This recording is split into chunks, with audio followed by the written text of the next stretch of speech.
Hello everyone, how are you guys doing? I am going to make this video very special. It is close to my heart, and this video is about all the disorders I was born with and diagnosed with throughout my lifetime. And I just thought it would be a good video to share because it is very hard for me to be open with this. And I'm just going to go through the list I have written down some information about. And I did talk about one or two of these in my past videos, but I'm definitely just going to do a quick overview of what each disorder I have is. So the first one was apraxia of speech.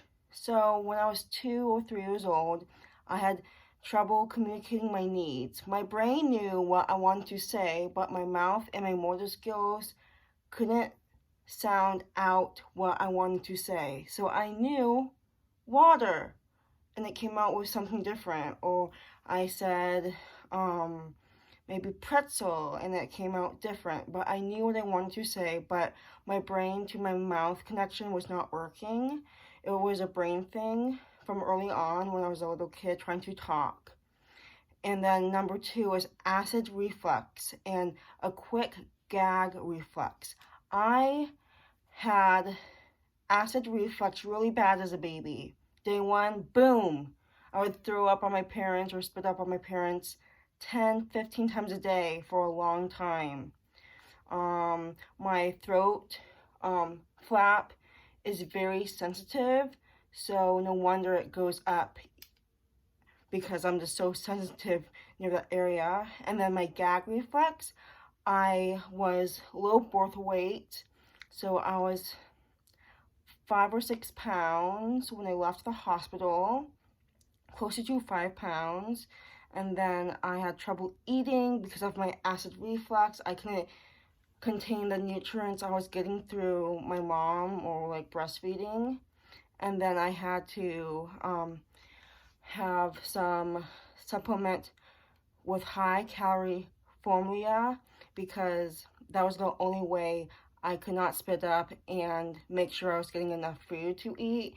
And I had to have weekly check-ins with the doctor to make sure I was healthy and gaining weight because they were really worried about making sure I was growing and making sure that I was gaining weight because I was so little to begin with, and just like my mouth and my gag reflex was not really working out. So they were really worried about me.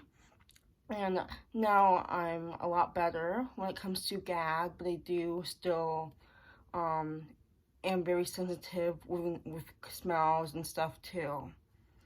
And then number 3 is OCD. I made a video about this on my YouTube channel, so I'm not going to go into it, but I have OCD and I have anxiety and depression. So I always had anxiety all my life, and it becomes bad and it comes in waves. So sometimes I'm like this, and boom, like you never know, like it's in waves. So I don't know how I'm gonna feel, but I struggle with it.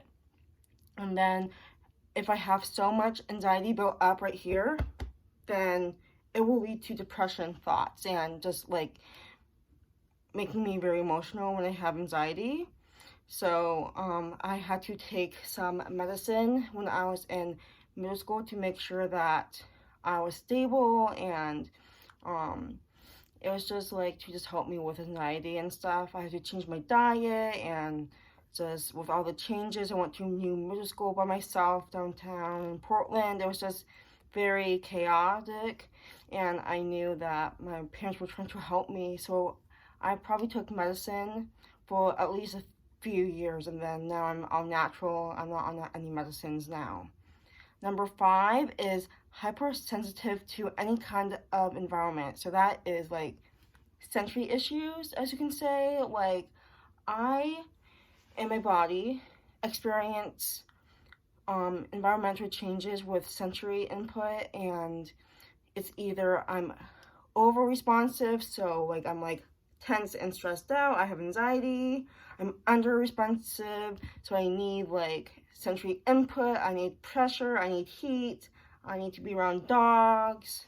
and then sensory craving is they go with under responsiveness. So I crave sensory input. So I crave heat, and I like being squeezed or like tight. Like I usually like doing this because I like squeezing myself, and it's very calming, and I like that a lot about what I've been doing.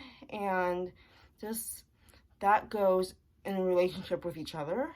And number 6, I'm gonna do a whole big you know, it's gonna be a whole series of this topic, but number 6 is autism spectrum disorder.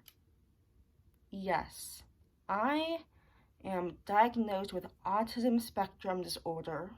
I am gonna let it be and do a whole separate video about this. I'm doing a documentary about my autism life, and I just want to have people more aware of what this is, what brain condition this is. It's a delay in social interaction, speech, same patterns, OCD-like things. So I'm going to save that for later. Number 7 is bone and joint flexibility, and that is called hyperextension. It is the extension of any part of your body beyond normal limits that you have to move. So I am hyperextensive, and it is very dangerous if I don't notice my body all the time, because I can't stretch out my limbs too far where it hurts, and I'm just naturally flexible. I had a family gym, I was playing soccer and stuff, so I'm naturally flexible, but I really have to keep an eye on my body because I don't want to get hurt, and I will do a separate video about that. Number 8 is sensory processing disorder, and this is common with autism. Most people that experience autism also have sensory imbalances, so that is sensory processing disorder is just how your body reacts to things in the environment, and I'll do a separate video about that in the near future.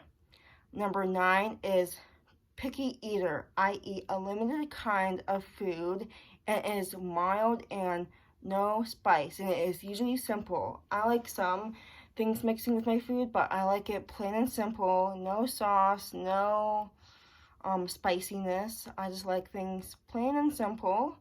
And then number 10 is my last one, and that is difficulty regulating emotions and responses to sensory stimuli, and it's hard to control myself. I do explode like a volcano with my emotions. I do hurt myself. I do have my ups and down mood swings because I have anxiety and stuff. I do struggle with overthinking things and letting my mind take control of my body.